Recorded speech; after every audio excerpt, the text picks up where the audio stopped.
And so it begins. I'm looking forward to this. Good. Twice the pride, double the fall.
Hello, viewer number one. How are we doing? How are we doing today, viewer number one? Gone.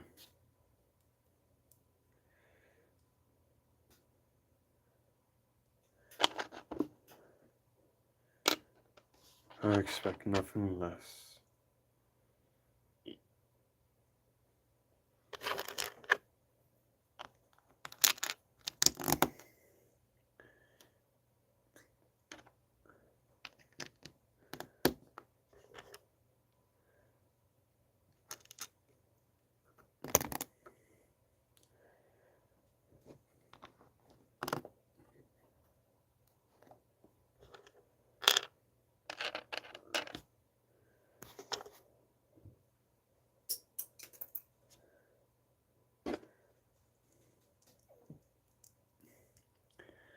I feel like those, Oh, hello, viewer number one. How are we doing?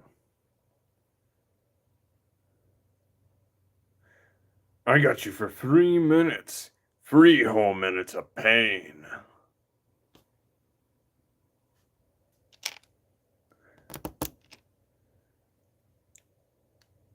I know, you smirked at that reference. I can see through your screen. You have a slight smirk because you're like, oh, I know what movie that's from. I like that movie. I enjoy that movie. Don't worry, we all do.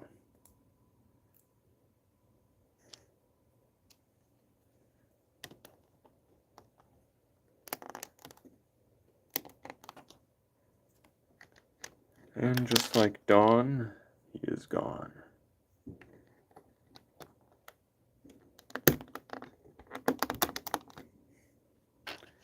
Never gonna run around and desert you.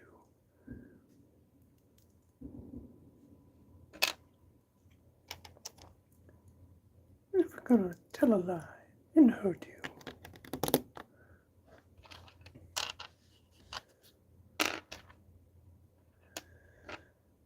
Your heart's been aching, but you're too shy to say. Shy, we both know what's been going on.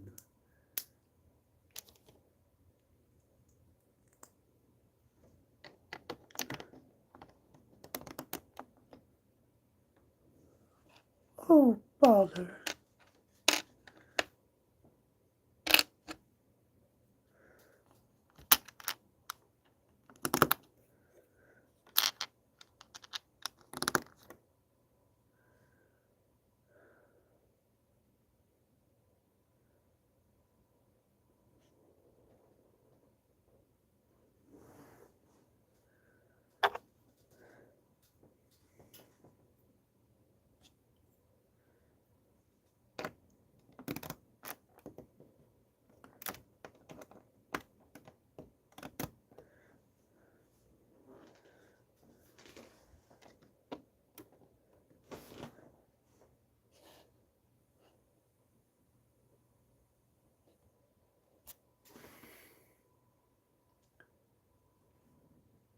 Hello, no one and nobody watching.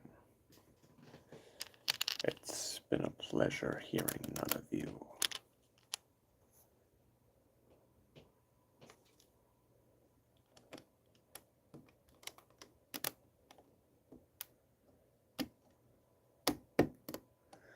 Anybody been watching X-Men 97? So far, I'm enjoying it. Season 2. I can notice a bit in a drop-off, kind of in the story, but I have to see how it plays. But hasn't been a bad episode, and they did fix Magneto and Rogue, so that's a plus. You know, now they're acting like it never happened, but it's like it did happen, and then they gotta course correct. Just like how some of you viewers course corrected by choosing another stream. Isn't that lovely? Oh, hello, viewer number 1. How are we doing? How are we doing today? Feel free to comment anything you like. Pop culture, Lego, Star Wars, action figures, Marvel, DC, Breaking Bad, anything. Moral quandaries. I'll answer them. Just leave me alone, as you did. You may come back, though. Someone always does. But sometimes they're the lucky ones.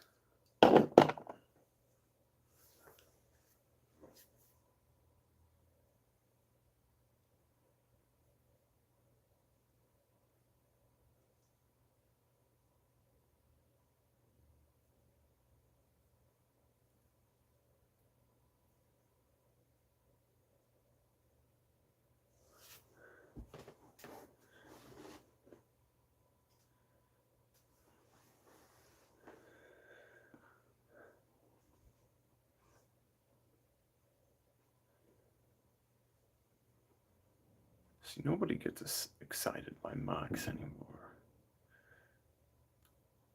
It's always just hype beast content, or Sam Witwer showing off his pocket minifigures, which, gotta respect the pocket.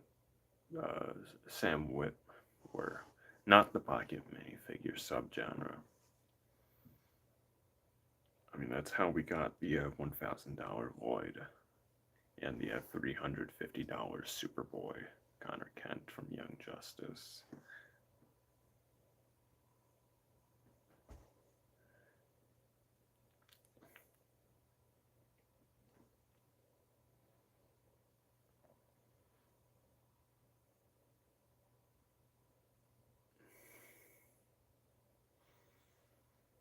Is this voice low enough? Is this soothing to fall asleep to?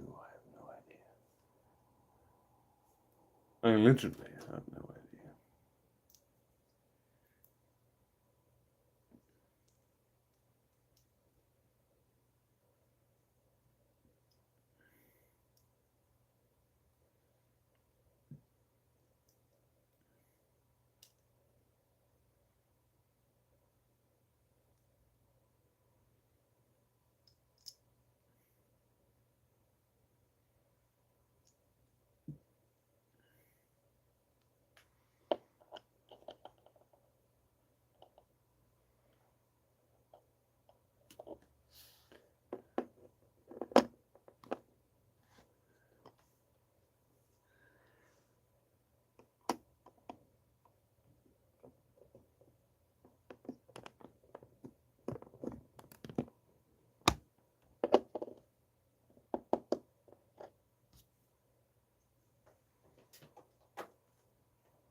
Zero fans in the stream.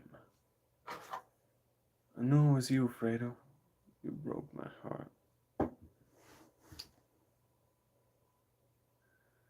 Alright. Let's see.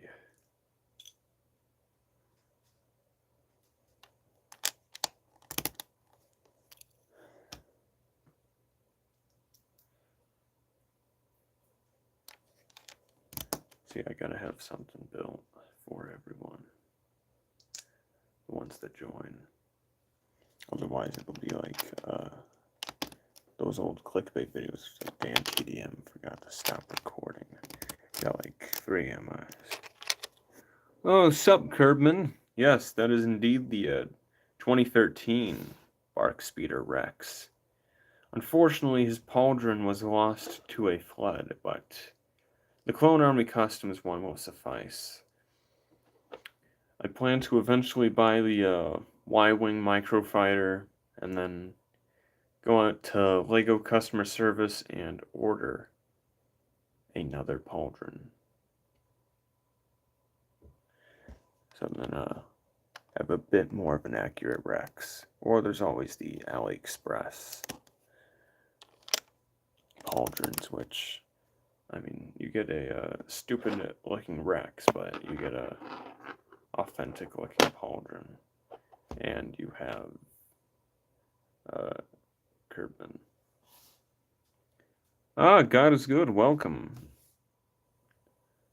Thank you. Thank you. You know, someone else that has the power is He-Man in Castle Grayskull. Feel free to ask me anything. You see Captain Rex and Kratos in the background. Invincible is also in the background, but you can't see him. He's practically cut off of view. Ah, viewer number 2, welcome. Welcome. Feel free to ask any questions you like. Pop culture, Star Wars, Marvel, Lego, DC,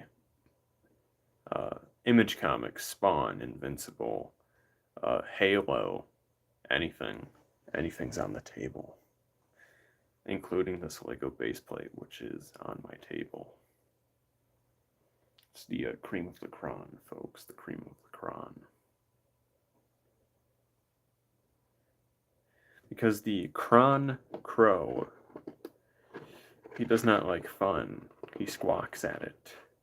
But he loves Coke. I have. I enjoy it very much. I usually main Han Solo as the hero. I'm one of those people where I just do a backflip, throw the detonite grenade, use his secondary fire, his rapid fire, punch while you do the you run into him, and then you mix and match.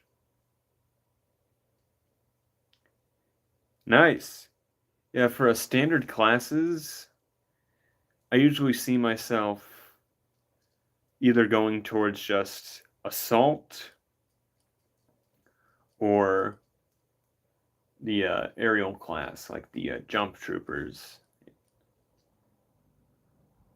or the rocket B2 battle droids. I find those always fun, but nothing beats holding down the fort as a lone Han Solo.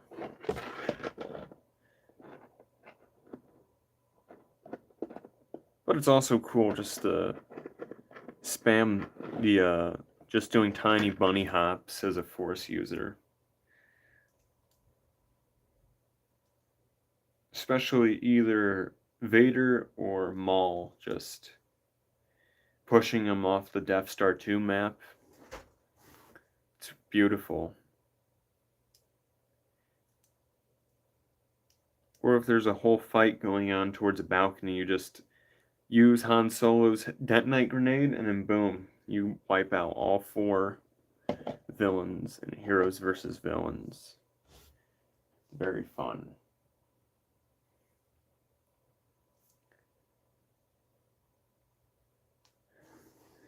Now let's put Mark Grayson right next to Kratos.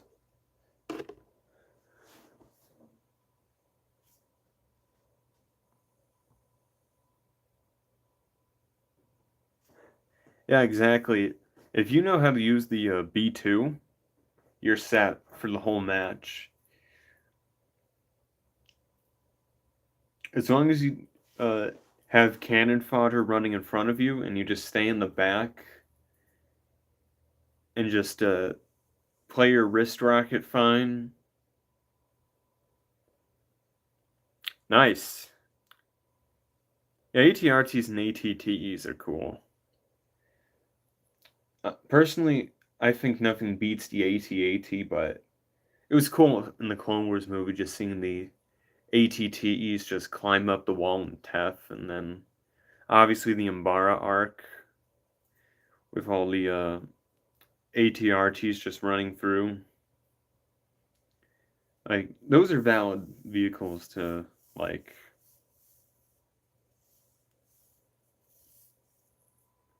It's a very good B2 level, you know the name of the game. Yeah, B2 is always fun. Like, the B2 is super underrated, both of them.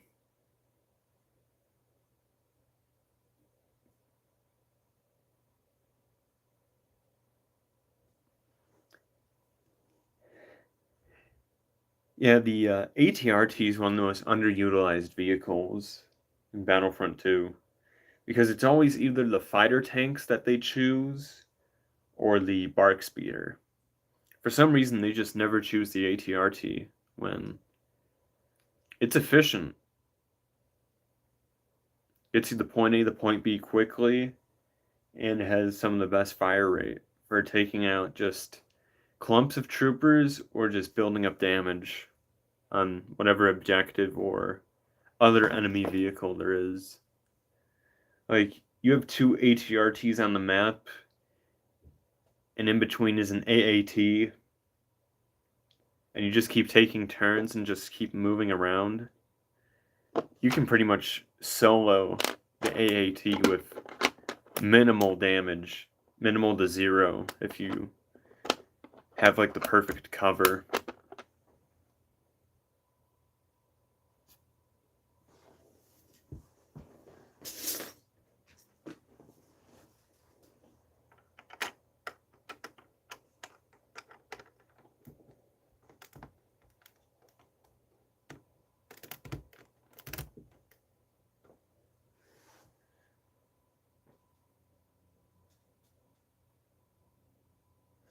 Sup, DMK Mox, glad to see you back.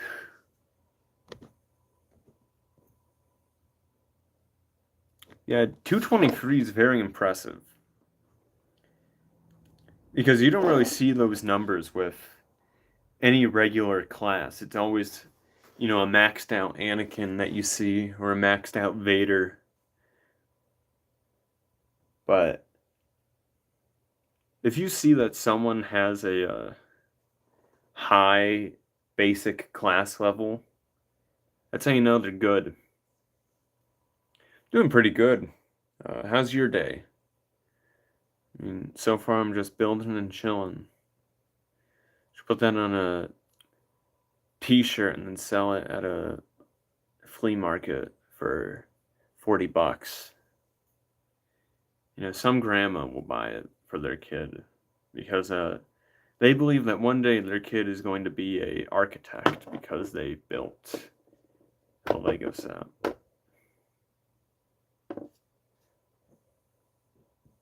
I would say so. It's a dedication to the cause.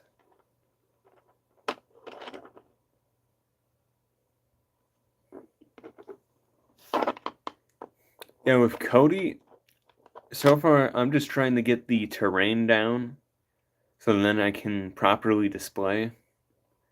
But I mean, if you want me to put Cody down, I can put him down, and you can decide if you want the CAC version or the actual official Lego version.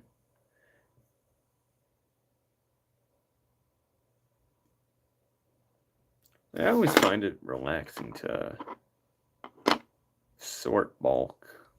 It's always nice. Yeah, BB-8 and BB-9E, they're super annoying. Because, like, they have their stun ability, which, if you play against a good BB unit user, they're like Yoda on crack. See, I enjoy heroes versus villains. I main Han Solo. It's always fun. Just you do his rush, do a backflip or a back roll, throw your detonite, you detonate it, and then you knock him down, and then you use your rapid fire, you spray, and then you go in for the melee, you roll back, and then by that time your ability's usually replenished.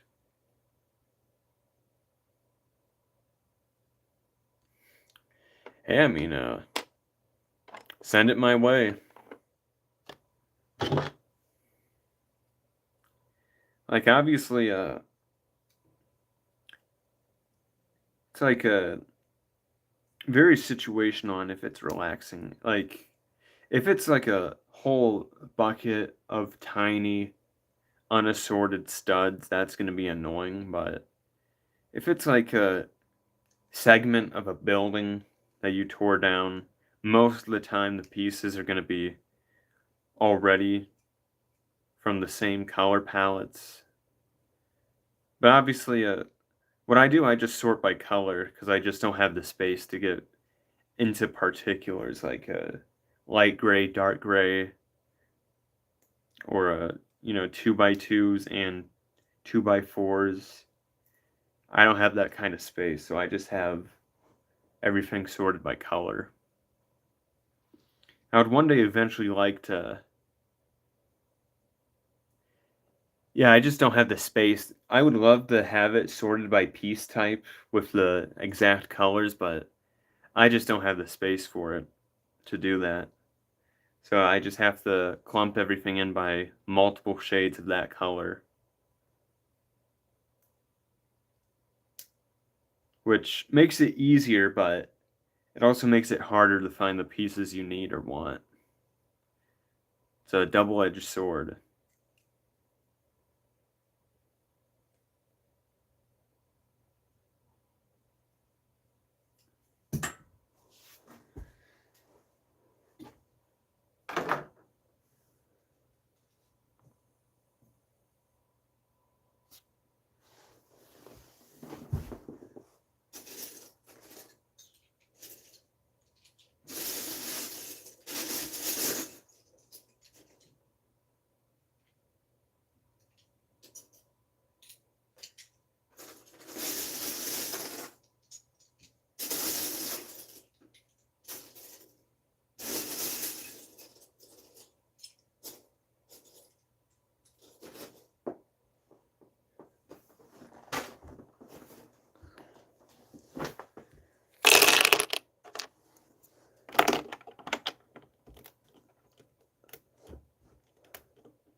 Yeah, that's what I'm gonna do. It's, because I just simply just don't have the space currently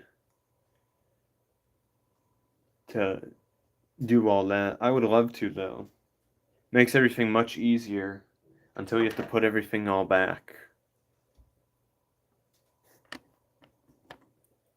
But I mean, if you get a cool MOC out of it, it's worth it.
Hello, viewer number one. How are we doing? How are we doing? Oh, 2 viewers. Good. Twice the pride, double the fall.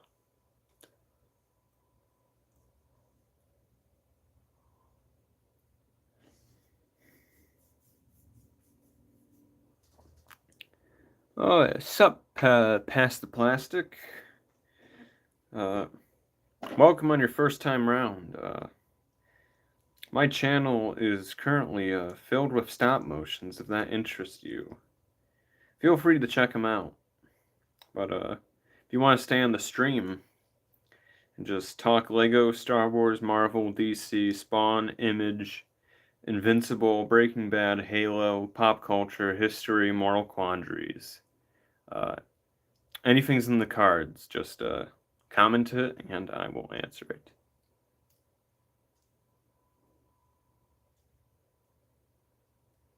Nice. Yeah, MOCs. MOCs and stop motions are where it's at. Especially if you got a sick MOC and you make it with the intent for stop motions like this one right here. You get the 2 for 1. Yeah, those are always the best ones. Like the best stop motions are usually Star Wars or World War II.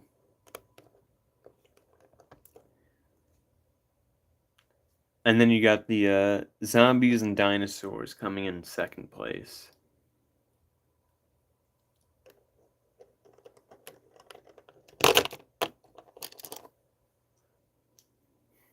Because I always enjoyed watching the zombie outbreak stop motions and just seeing people completely tear apart their minifigures. Okay.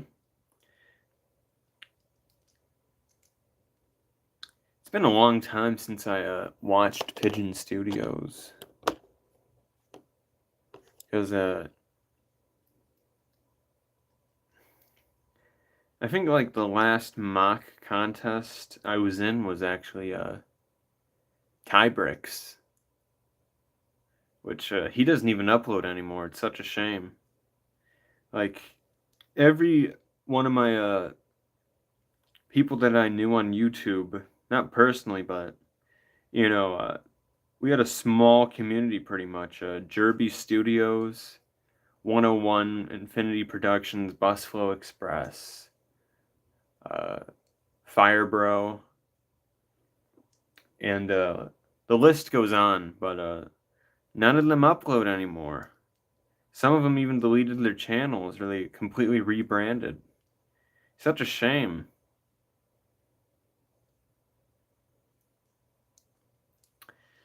I probably will. I gotta get back into the groove of doing it, so I'll be sure to check it out.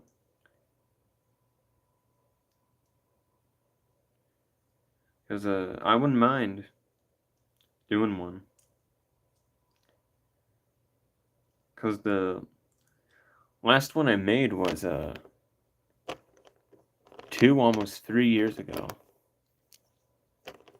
Because I just didn't get a passion for uploading frequently. I just got burnt out. But slowly starting to get back into the groove of everything. Slowly but surely. Oh, viewer number 2, welcome. Hey, congrats.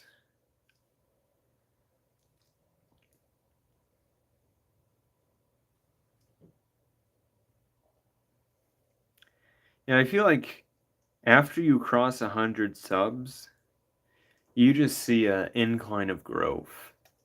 Because next thing you know, the next day, or the next week, you get 2 subs, and after that, it just keeps going up.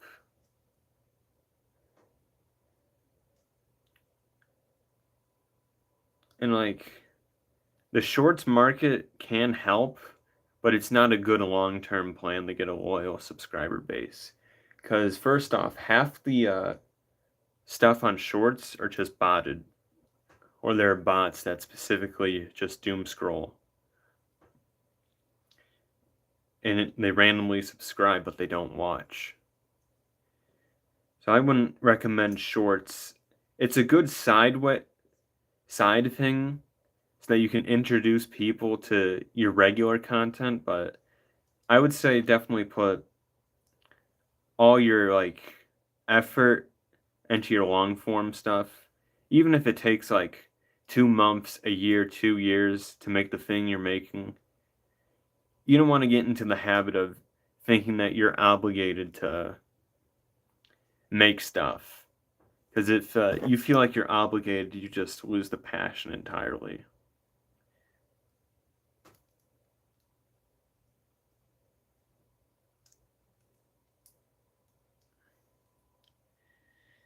Or a lucrative thing is just uploading Family Guy funny moments.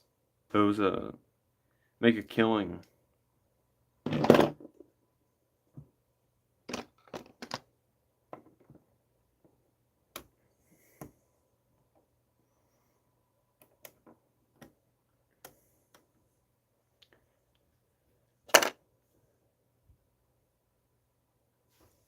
See, we have to put that cool turret there. Nice.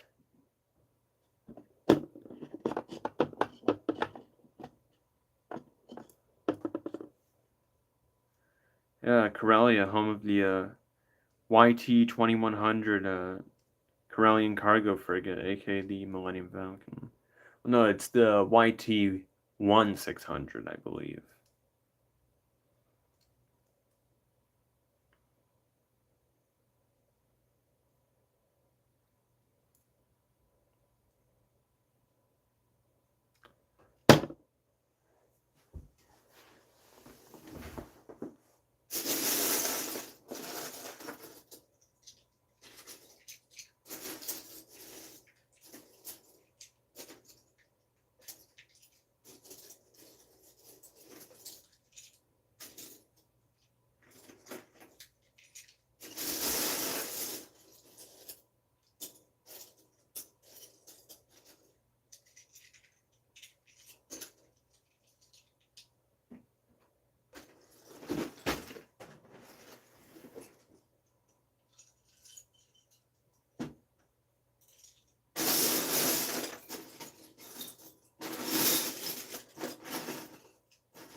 Zero people once again. I don't know how it got like this.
I've currently been on the platform for about...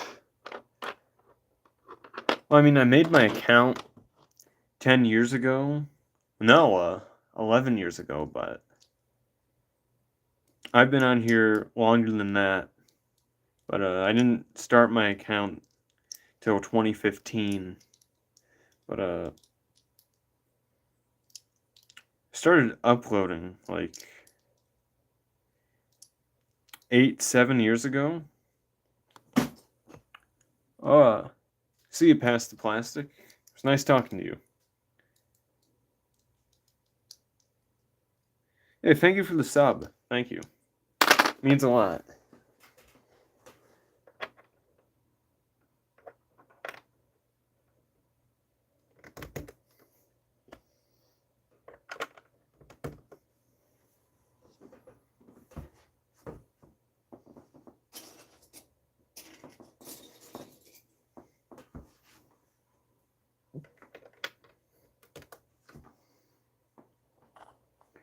Looks like we have another viewer currently watching.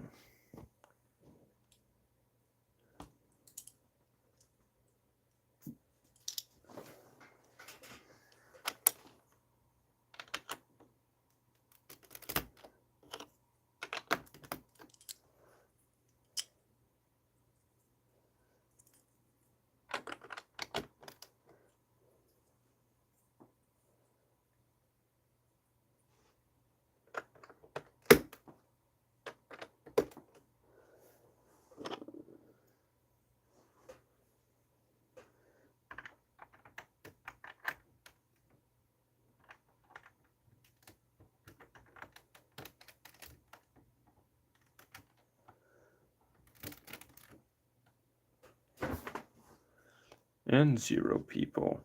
But hey, 2 likes. That is all that a man can ask for.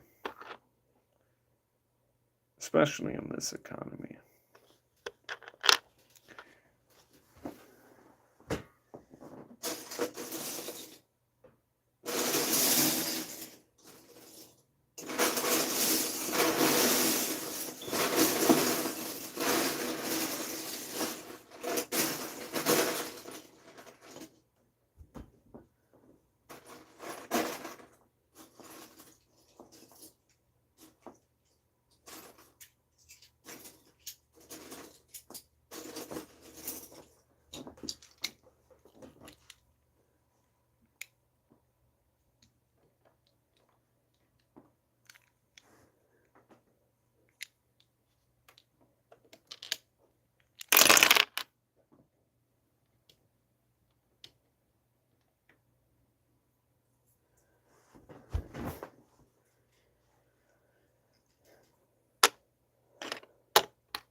Oh, hello, viewer number 1. Welcome. Welcome, welcome. Feel free to ask me anything. I assume if you're on this, you like Lego or Star Wars, or you like leaving the live stream. Definitely the latter, because you are not here. Now I gotta talk to myself like a schizo toy reviewer. Schizo toy reviewer.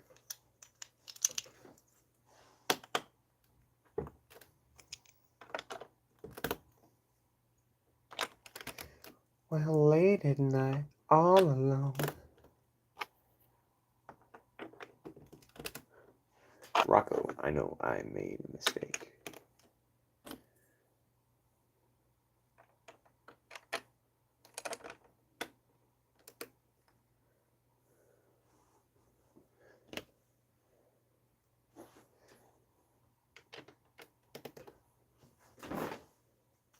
Welcome. I assume if you're watching this, you like Lego or Star Wars. Or you like Lego Star Wars, or you like Marvel, or you like DC, or you like a mix of some of those. Or you just here because you just scrolled to this. Doesn't matter to me how you found me. What matters is if you enjoy it. A lot of returning viewers today. A lot of returning viewers. I enjoy that. And I feel like Plankton's regular.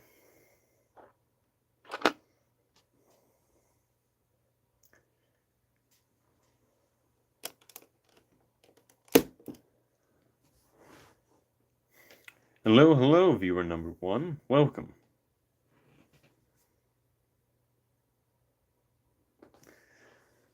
Feel free to ask anything.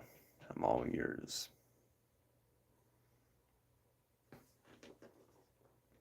Oh, 2 viewers. Welcome. Always 2 there are. A master and an apprentice. But which one was destroyed? The master or the apprentice? Dark times ahead of us. Dark times.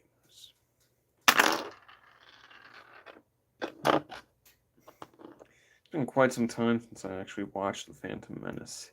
I think I butchered the tail end of that quote. Because I know at the end of episode 2 it's begun, the Clone War has.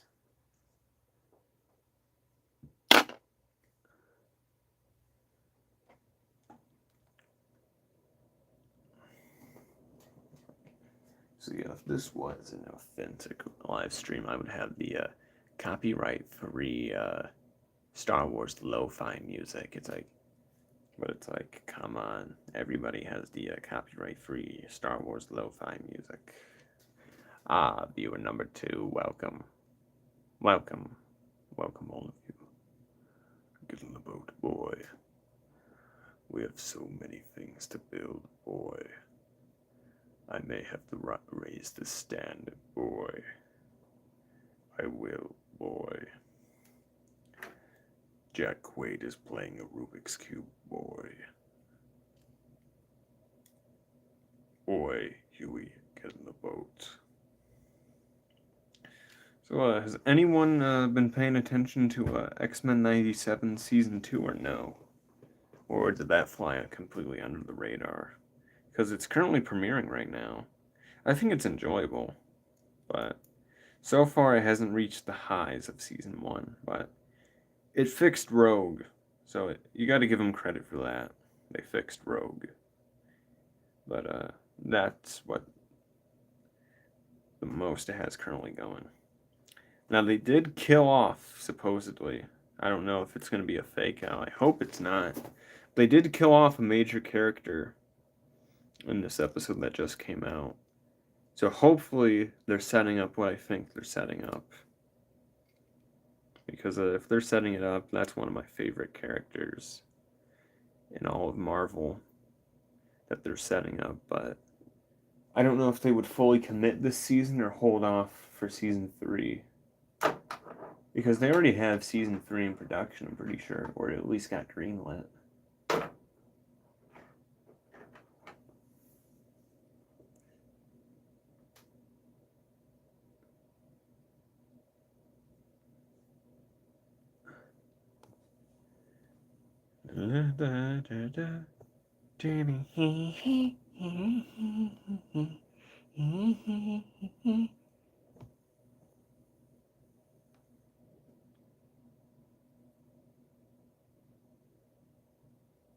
Oh, Kirby the Star Wars Warrior, thank you for subscribing.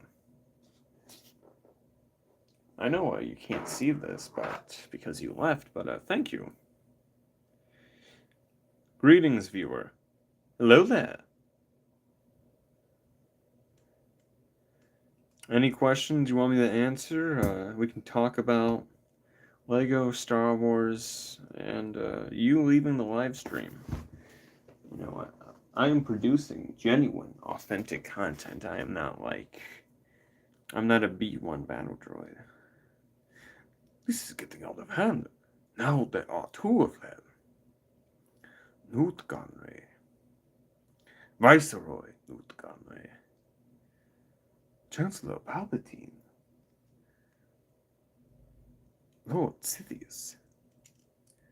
Is that illegal? I'll make it legal. Viceroy Newt Gunray. Greetings. Currently building a Clone Wars separatist base sewer/waterfall. So, and I'll probably add a swamp, because why not? You know, gotta prepare for the Lego Shrek arrival. I guess I also gotta prepare for you to leave me. Why? Why would you? Is anyone excited for a Lego Shrek? Or is it one like Lego Muppets where you have people hyping it up, but it's like people, those did not sell well initially because everybody wanted to hunt the Kermit, and then after all the Kermits were poached, nobody wanted Animal or Beaker. When can we get the Lego Family Guy CMF? I would enjoy that very much. To me, my X-Men. This is getting out of hand. Now there are two of them. Greetings, two viewers. Oh, thank you for the like, whoever did that. Thank you. Glad you're enjoying the stream. Feel free to comment anything I can discuss. Lego, Star Wars, Marvel, DC, anything in between. Even Butch Cassidy and the Sundance Kids.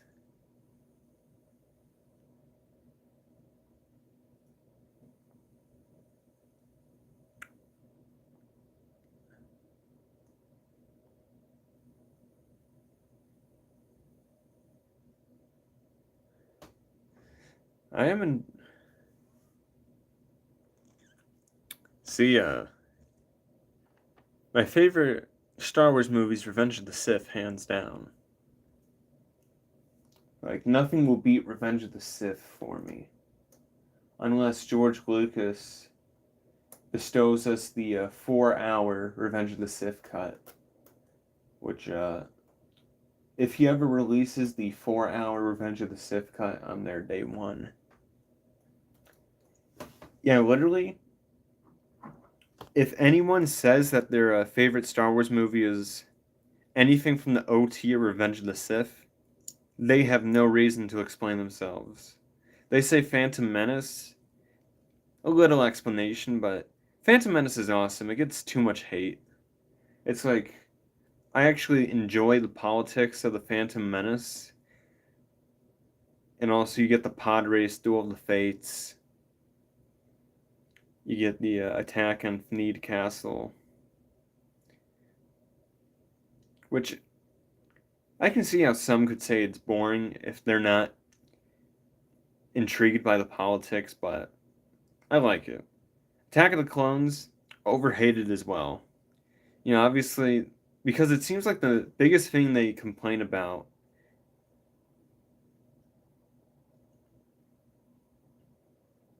yeah, exactly. Duel of the Fates, one of the best Star Wars songs ever, and one of the best duels ever. Because I feel like what makes Duel of the Fates also good is just you come off from the politics. So it's a breath of fresh air just to finally see more duels.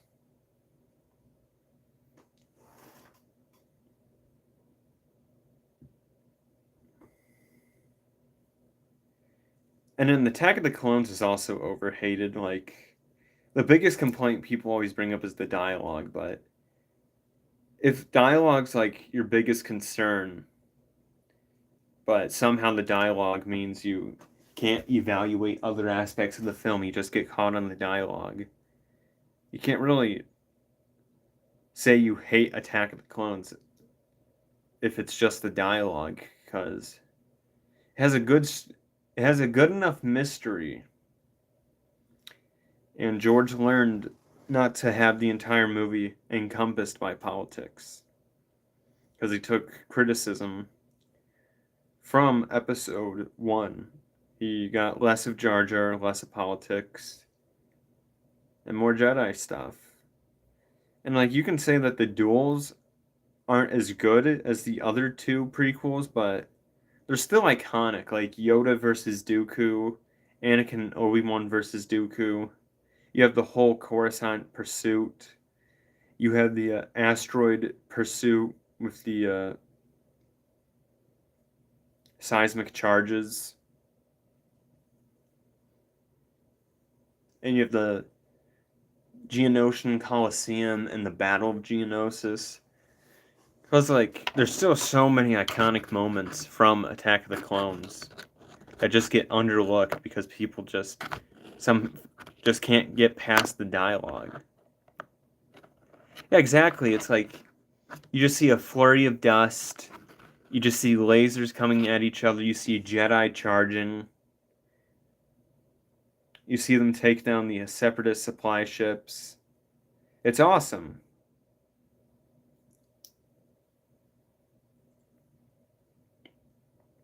But if I were to rank every Star Wars movie, including the 3 fake Star Wars films, it would be 9, 8, Clone Wars movie,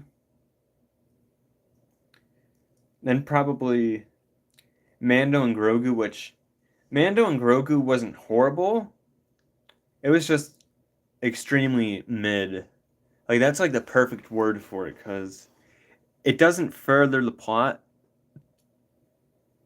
Exactly, it's just like the non-existent Diary of a Wimpy Kid film based off the 9th book, which does not exist.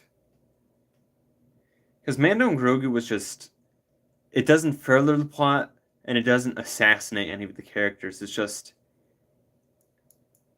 like, nothing's gonna change. Yeah, Rada was cool. Embo was cool, except they barely used him. It's like, because if they do make Mando season 4, the only thing that you need to know from the movie is that, oh, he got the Razor Crest back. That's literally the only thing you need to know. Because there's no plot developments, Mando doesn't grow, Grogu doesn't grow. And then I would say next, I put Force Awakens, and then Solo, which Force Awakens, yeah, the twins just falling through the pit and then getting eaten by the dragon snake, which, by the way, the dragon snake first was the monster that tried to eat R2-D2 on Dagobah. It's a fun fact. Like, that was cool seeing more of Now Hutta with all the battle droids.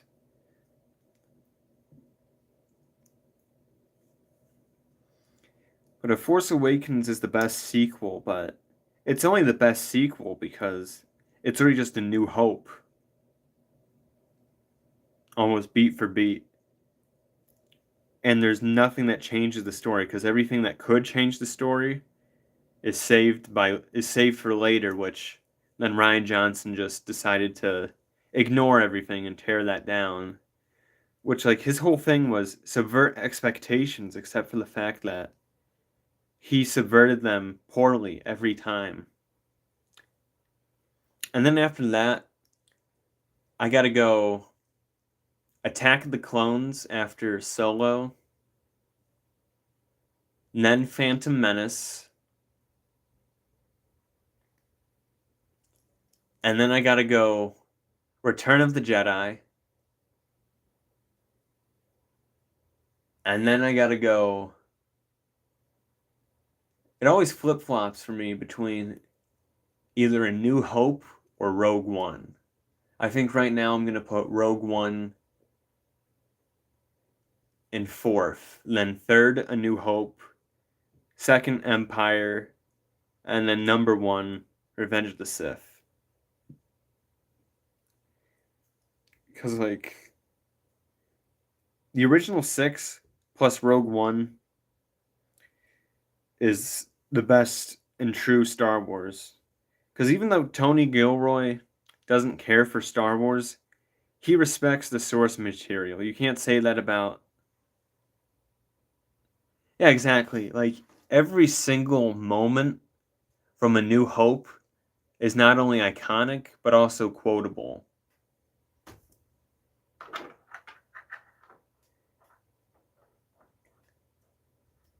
And Rogue One does drag in the middle a bit, mainly because all the stuff about Jyn Erso's character arc was cut in order to save time, which Jyn Erso had a fine character arc, but she definitely could have had a better one if it wasn't cut down, but obviously what they originally had planned wasn't working for Tony Gilroy to cut, which Rogue One is still good.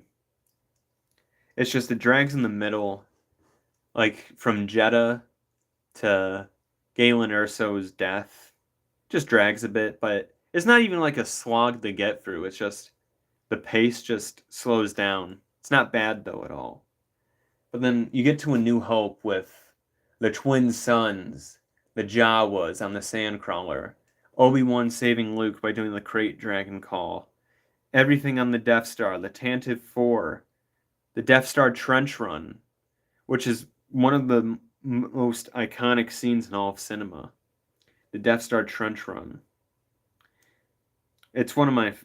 It may be my favorite space battle in Star Wars, and then the Battle of Coruscant coming in number 2.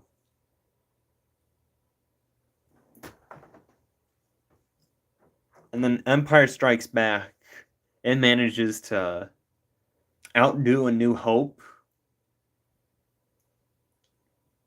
And it's really good.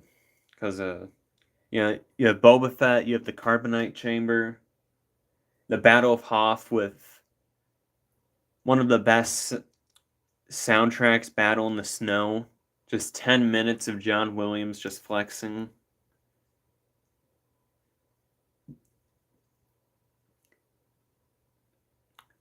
Yeah, and then Boba Fett, played by Jeremy Bullock. He was awesome. Yeah, Admiral Piet was cool. General Veers was cool. Every background character you can find cool. Even Wilro Hood. Like, Book of Boba Fett, it should have been a movie. But even then, they needed... Like, I thought it was interesting to have Boba become a crime lord, but they executed it in one of the worst ways possible. They just made it lame. Alright, Star Wars shows. Do you want me to include non-canon stuff as well? Because, you know what? I would do that. I'm just going to exclude the Lego shows, because I haven't seen all the Lego shows, and also there's just too many of them to count. But, bottom of the list, Acolyte. Acolyte destroys canon.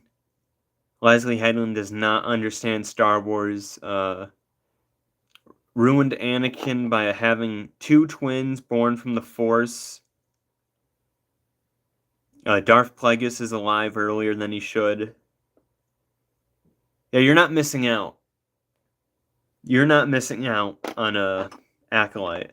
You know, I sat through it, which granted, episodes 5 and 6 were really good, but that was because compared to the rest of the show is garbage, but episodes 5 and 6 with just the lightsaber duel with Chimere and him just taking out all the Jedi, it was a really good choreography and good non-stop action, but like 2 good episodes, I can't even say 2, like 1.5 good episodes with barely any dialogue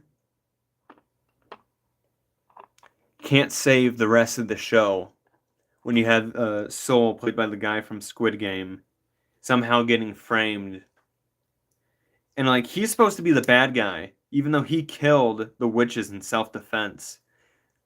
Like, she tries so hard to make the Jedi seem bad when everything the Jedi do, like Soul killing the witches in self-defense, he killed them in self-defense.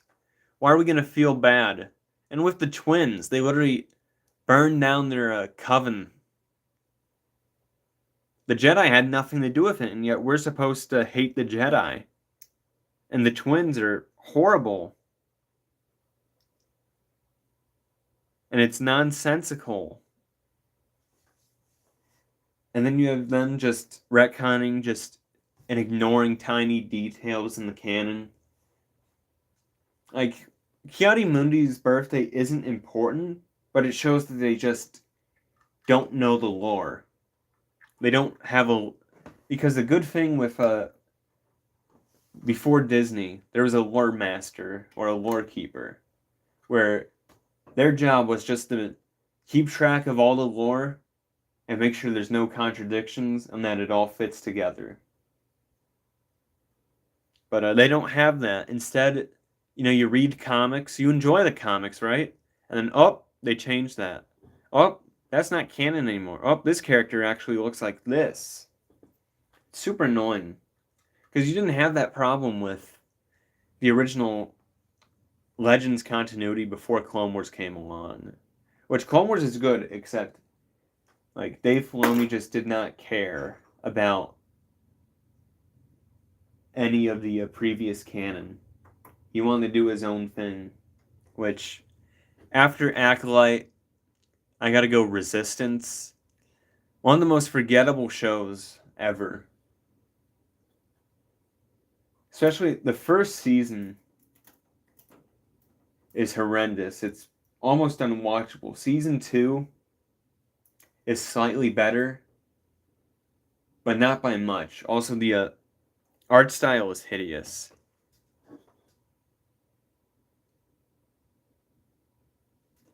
Yeah, exactly. They changed Ventress's backstory. They retconned a lot of Mandalorian lore, which Clone Wars retconning the Mandalorian lore actually made the author of the Republic Commando books, Karen Traviss, quit writing Star Wars altogether. Which I say is pretty sad because she put all that effort into developing clones and then the Mandalorian lore. Thousands of years worth of lore. Or lore spanning thousands of years.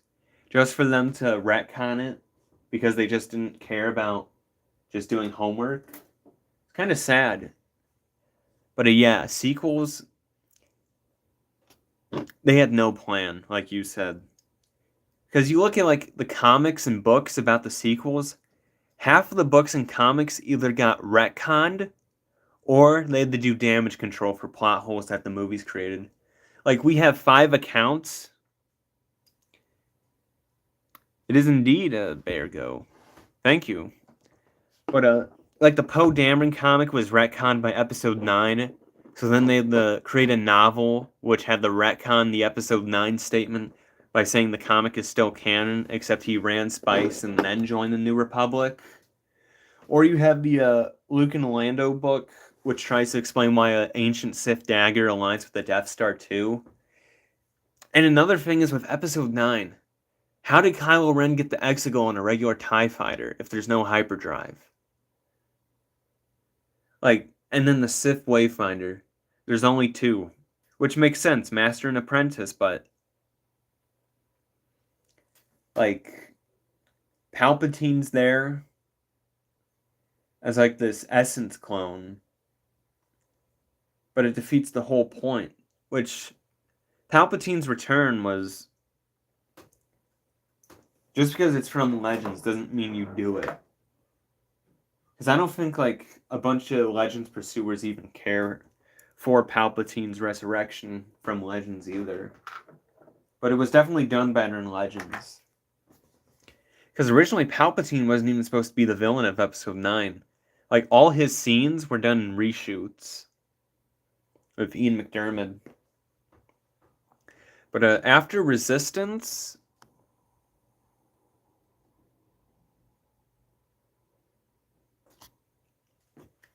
let me think. After Resistance, Trying to think of all the shows.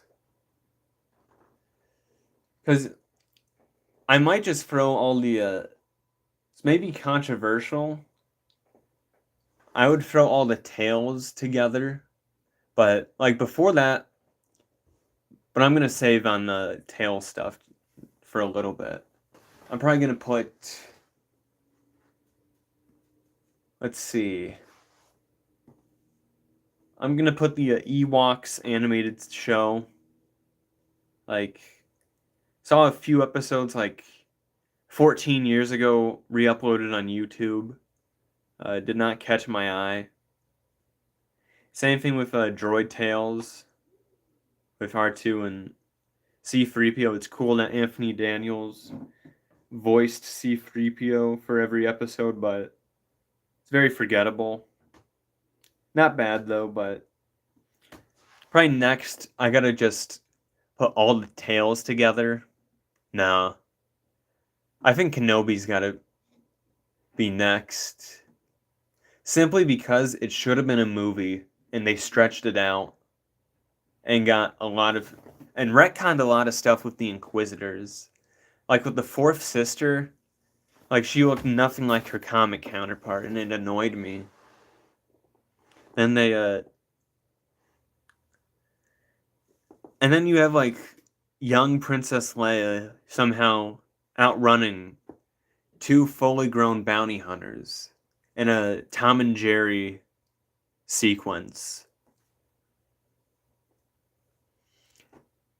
And then they do the trope of the character you love is now old. Exactly, like the Obi-Wan and Vader duel was cool, but we could have gone without it. Like, we could have gone without an Obi-Wan and Vader rematch. We didn't need it. It was cool seeing Ian McDermott again, but, like, Obi-Wan Kenobi was just not needed. If they were going to do it, it should have been just a movie, like they were originally going to do. Because you can tell that they were dragging everything out. Because, like, and then they stabbed the Grand Inquisitor for shock value. And they couldn't even get him to look like Utapaulian. They just made him look stupid.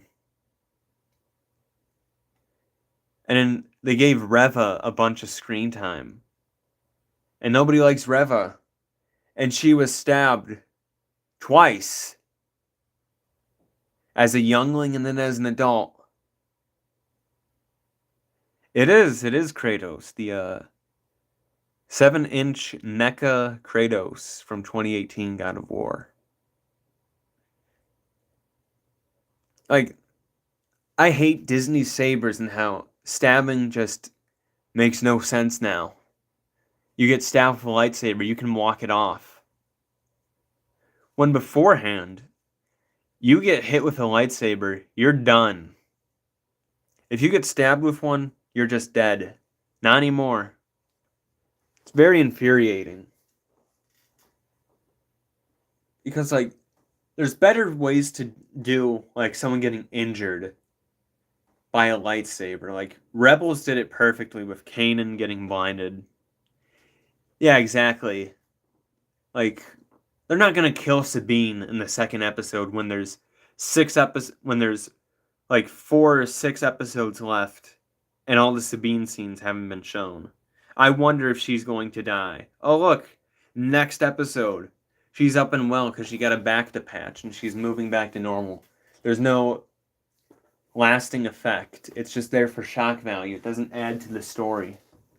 Like, she's not given PTSD. She's not given, like, a challenge to overcome. She's not in an immense pain.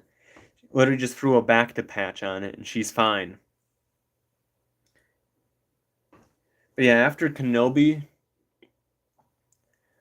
I gotta go Book of Boba Fett. Just mid. Once again, should have been a movie, and it should have been a different writer and director. Like, they got the guy that directed Spy Kids and Shark Boy and Lava Girl, which he did direct the previous Mandalorian Boba Fett episodes, but Robert Rodriguez was just not it for the show. Yeah, like there's like a tiny hint that Sabine might have had a connection to the Force and Rebels, but it was nothing significant. And also, the Darksaber was heavy in her hands, which shows that she had a harder time using it with the Force, just like with Din Djarin. Like, she should have stayed a non-Force user. Because it's only there.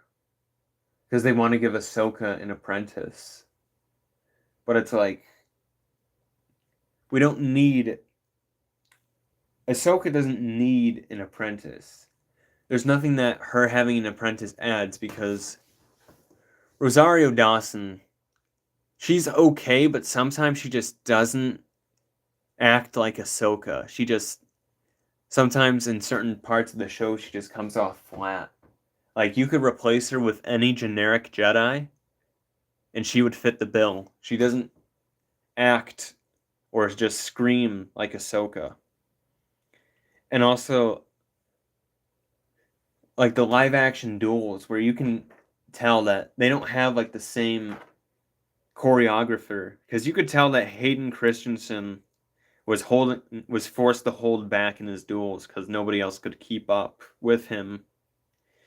Because, yeah, another side note is Disney needs to quit using prop lightsabers. They need to go back to the foam tubes.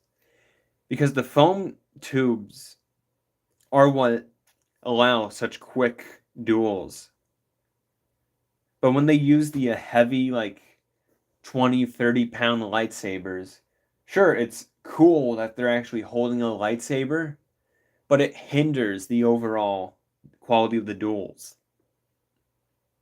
And it can be annoying, because you can tell that there's the potential for a good duel, but the actors are held back because they're wearing heavy prosthetics and holding two 30-pound lightsabers in their hands. Like, well, lightsabers are supposed to be lightweight, not swords. But if you pay attention to any of the Disney duels that aren't animated, you can tell that the actors get pretty worn out from swinging around a 30-pound light bulb. Yeah, but after Book of Boba Fett, which 2 episodes are just Mandalorian season 2.5, which is stupid. Like, Din should have not had Grogu for at least half of season 3. At least half of season 3, just don't include Grogu. Preferably just the entirety of season 3, so we can see how he works without Grogu, and how Grogu actually affected how he did things. That would have been cool, but they didn't do that, because they wanted to pump out Grogu merch. So that we could have a Grogu eating cookies Funko Pop. After Book of Boba Fett, I'm just going to put all the tales together. They're forgettable, and they retcon a bunch of stuff. Like, I enjoy the Cad Bane segments, and I enjoy the Dooku stuff. Yeah, that's all good arched. See, it was nice ranting to you. But Dooku and Cad Bane had the only good parts of the tales. Ahsoka, only the final episode where she's actually training is... Or no, it's the second episode, the one where she trains, is good. Because the Ahsoka's mom episode, mid, and then you have the Morgan's Elsbeth Tales of the Empire, which just retcons her to be the creator of the TIE Defender, which makes no sense. It was Thrawn's design, but they retcon it so that they can show interconnectivity, but nobody cares about Morgan Elsbeth. Like, she was cool in The Mandalorian and Ahsoka. It's cool that she is a Night Sister, but we didn't need her to be retconned. Like, I'm fine with her having her own 3-episode mini arc, but just the way they went about it, like, the Grievous flashback was cool, but then after that, the other 2 episodes are forgettable. And then the Barriss stuff was mid. because they didn't really do anything with Barriss. And then the one that made me mad the most was the Asajj Ventress Tales of the Underworld or Bounty Hunters, because they just retconned Dark Disciple for no reason. Literally no reason except for the fact that Filoni doesn't like it when people touch his characters, even though he didn't even create Ventress. Ventress appeared in the Star Wars Republic comics in the 2003 Clone Wars. Like, Filoni had no part in having Ventress be a fleshed out character. Maybe that would have changed if we actually got the Dark Disciple episodes, but from what we got in the Clone Wars, she's a 2D character with the potential to be a really good character. But simply because there wasn't enough time, or they just didn't do much with her in those first 2 seasons. Like, she didn't do much except just be the villain of the week. See, after that ranking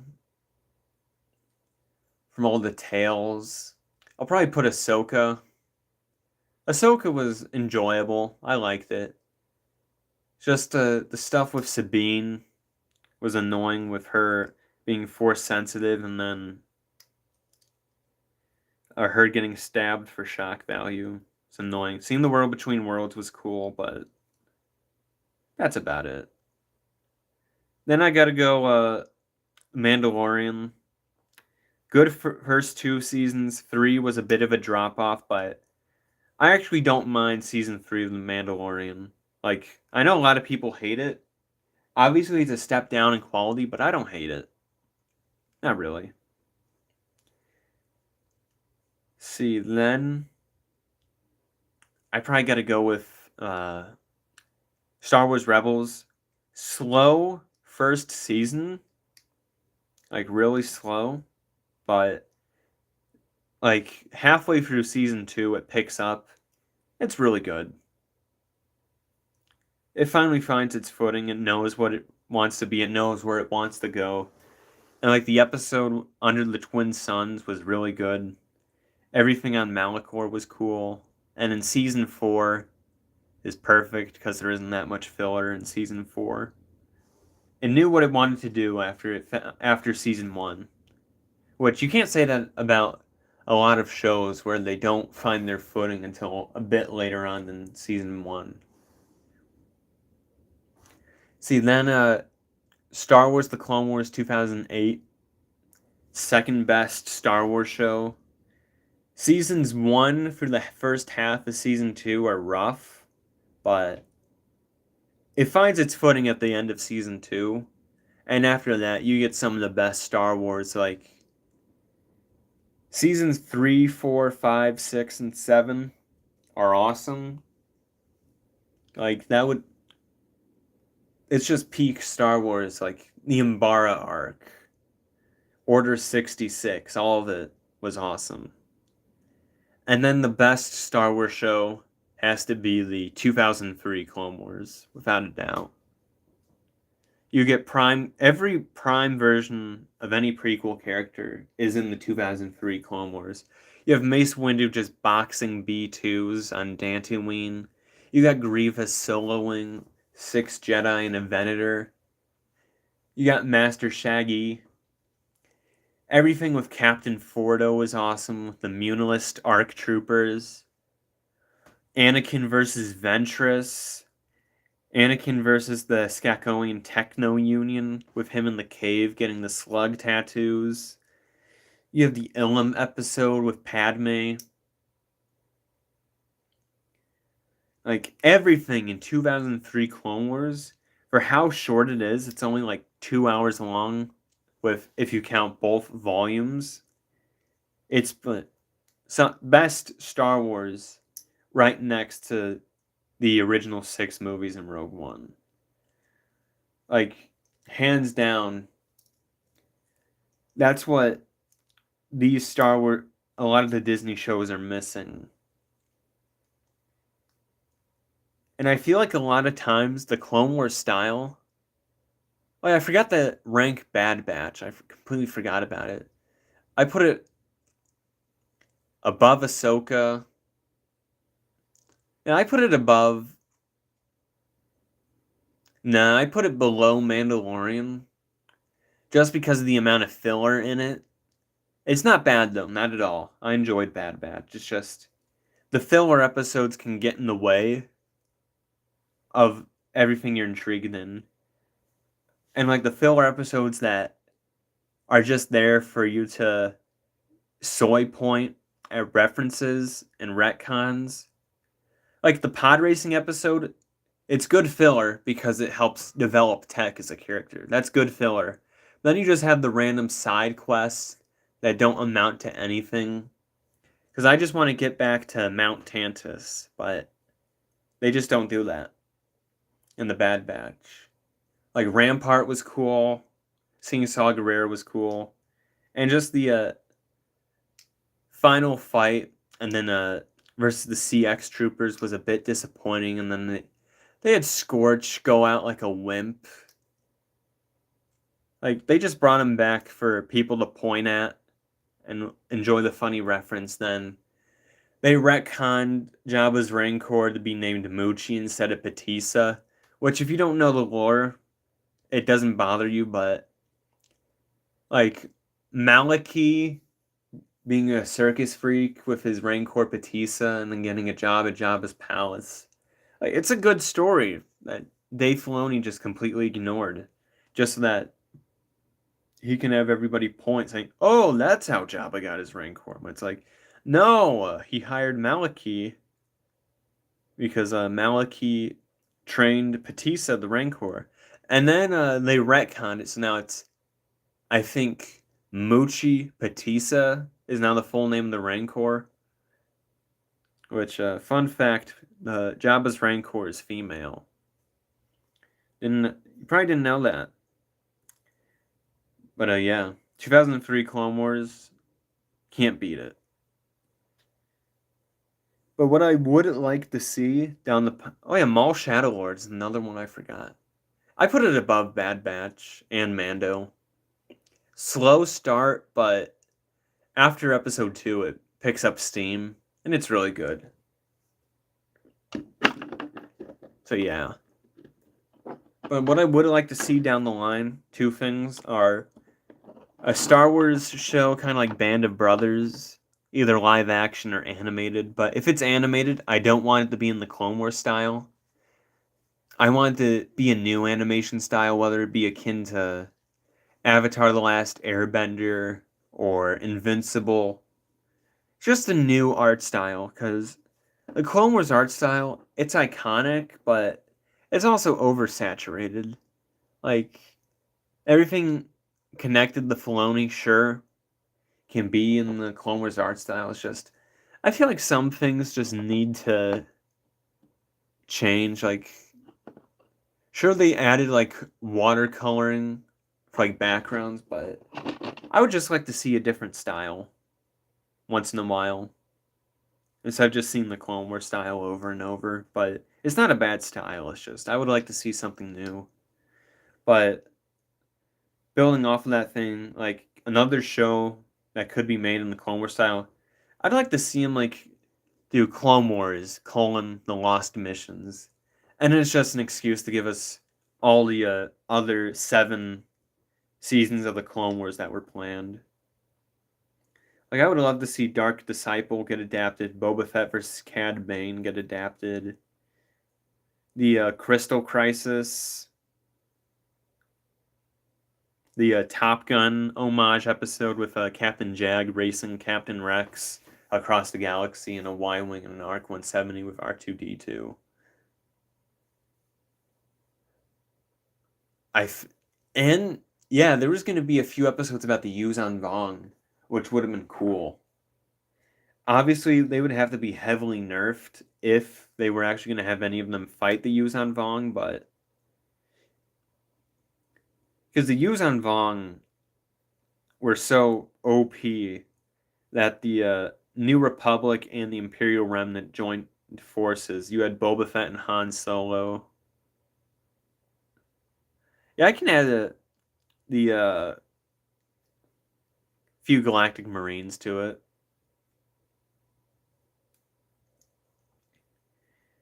I just gotta build it up more so I know. Because I just don't want to have everything scattered. Yeah, so once I build it up, I'll definitely have, like, the Galactic Marines scaling like, heavily rocky terrain with a bunch of stuff firing down, because that's what the Galactic Marines were for. They were always for suicide missions. They didn't care what it was, all that matters is they get it done. They're like one of the most underrated clone factions.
Throw ourselves against the wall.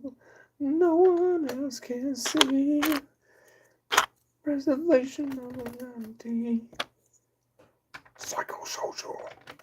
Psychosocial. Do we have any Slipknot fans in the comments?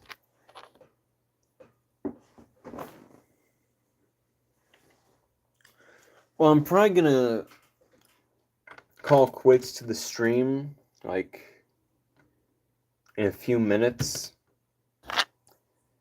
Mainly because, very late, and I have work to do tomorrow. But, it's been an enjoyable experience talking to every single one of you. I enjoy seeing, returning viewers and new viewers. This does bring a smile to my face.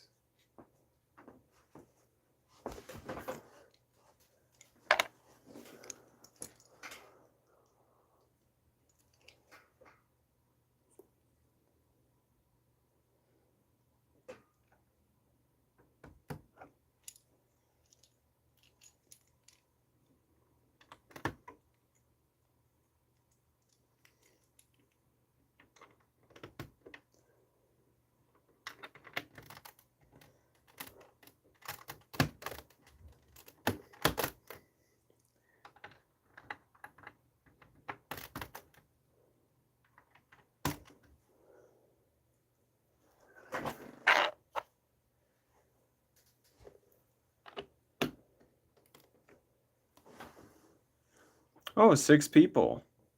Nice.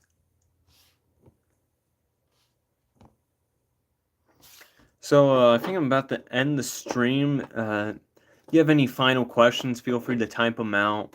I'll give you like 2 minutes, I'll answer them, then I'll call it a stream. So, speak now or forever hold your peace. But while I wait 2 minutes, which...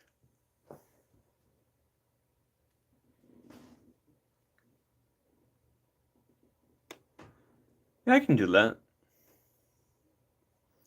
I just have a... Alright.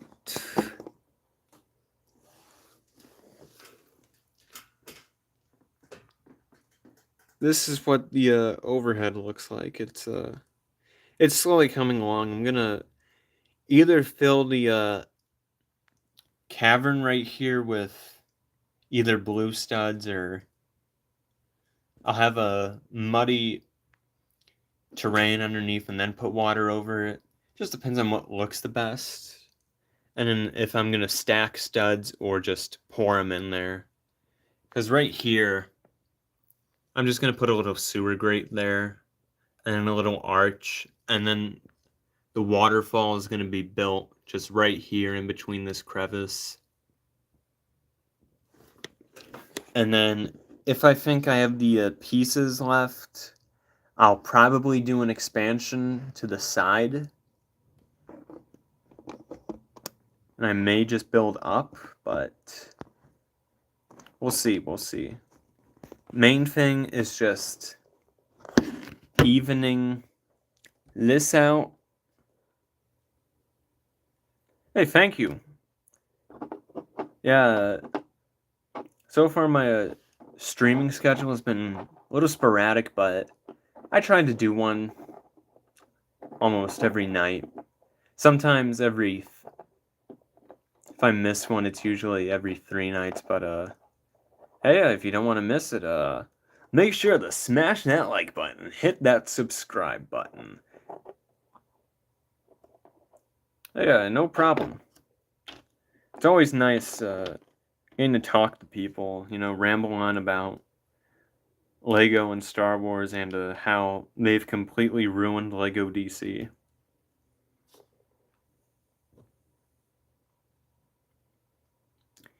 Okay, that's a good question. Honestly, I have 3 possible ones. Either a Republic dropship with the AT-OT, motorized AT-AT, because it's cool. It's just a walking AT-AT. What's there not to love about that? Or 2007 MTT. You get a bunch of minifigs. You get a bunch of battle droids. It's the best MTT build by far. It's great. Or the cop-out answer is a Revan polybag. That's the cop-out answer, because technically it's a set, but it's also a cop-out since it's just a polybag. But yeah, nothing after Lego's downscaling initiative.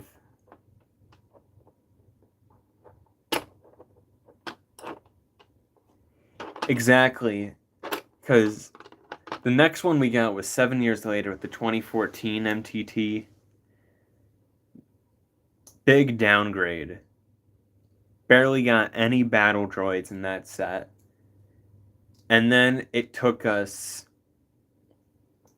11 years to get a new MTT where it's an improvement, but also they cheaped out on giving us a ton of battle droids, and the main droid mechanism, what I've noticed is that you deploy a bit too far, the whole chain holding the deploy system just loosens up, and you gotta keep fixing it. It's like something with the turbo tank and the MTT, just design flaws.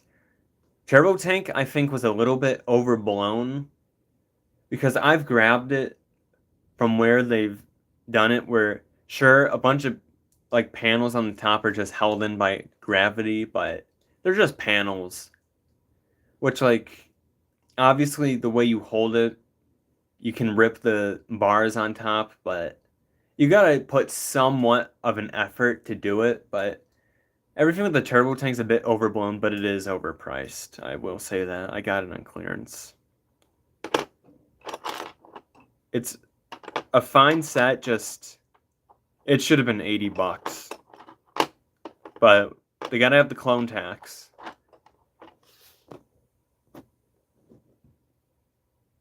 Yeah, 2014 one isn't bad, but like you compare it to the 2007, it's a wipeout with 2007. But it's nice talking to you, Beargo. But in case I don't see you, good afternoon, good evening, and good night. This is Master Lego Cat signing off. Hope to see you again in the coming future. Hopefully tomorrow. I should be streaming tomorrow, but Can't make any promises, but it's a very high chance that I will be tomorrow. All right, see ya. Have a good one too.